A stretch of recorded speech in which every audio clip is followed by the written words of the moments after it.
Hello, everyone, and thank you for joining us for this edition of Reporter's Notebook. For those of you who have not watched Reporter's Notebook before, it's where we get a chance to sit down with our reporters at the end of the day and talk about the stories that they've covered, go a little deeper into those stories, and also just kind of get a behind the scenes of the daily life of a reporter here at WNCT. So today I'm joined by Arianna Kraft. Hey, Arianna.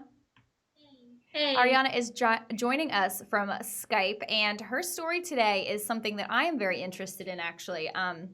She did a story about, kind of what's going to happen, as we transition back into school. There's obviously going to be tons of new guidelines. Kids are going to have to wear masks. There's going to have to be all sorts of new, protocols and guidelines. And what about those kids with autism or special needs? So Arianna had, this is a great idea for a story to, figure out, kids who have kind of different procedures that they have to go through in a daily life anyway, and now how they're going to adapt to this. So talk to me a little bit about, who you talked to today and the story that you got.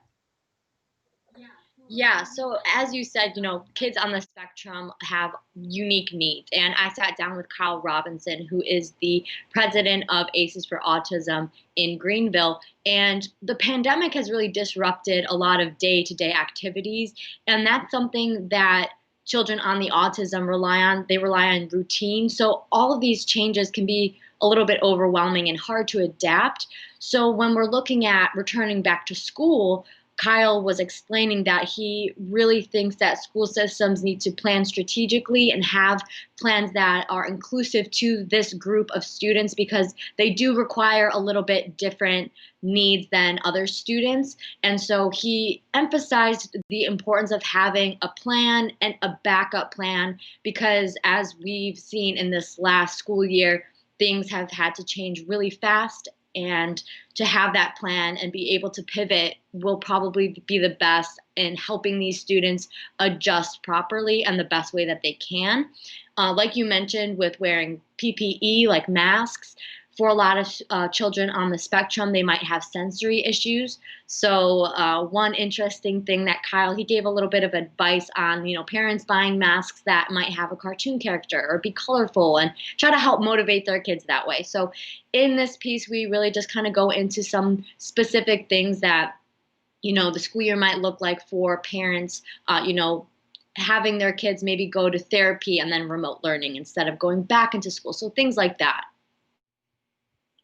That's very cool. I'm really glad you got to cover this story because this is a very, important topic for parents, who are dealing with this, and they need to know kind of what those steps are that they need to take when this school year is starting up.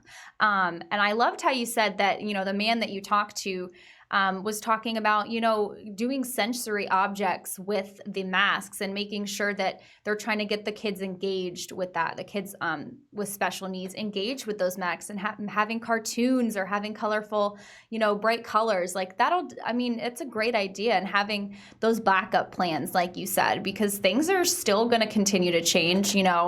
Governor Cooper just sent a letter to North Carolina Congress to figure out more funding, for people who've lost revenue with their businesses. And also he is urging our Congress to fund all of the schools within the state to make sure that people are able to get the proper supplies for health concerns, for cleaning, for PPE, for, all that kind of material that we're going to need when this school year starts, and making sure that we're keeping our kids safe and still letting them learn is super important. So I'm really glad you got to cover this story. And if you guys want to see more on Arianna's story, you can head over to WNCT.com. It'll be up there. So thank you guys so much for watching. And Arianna, thank you for joining me.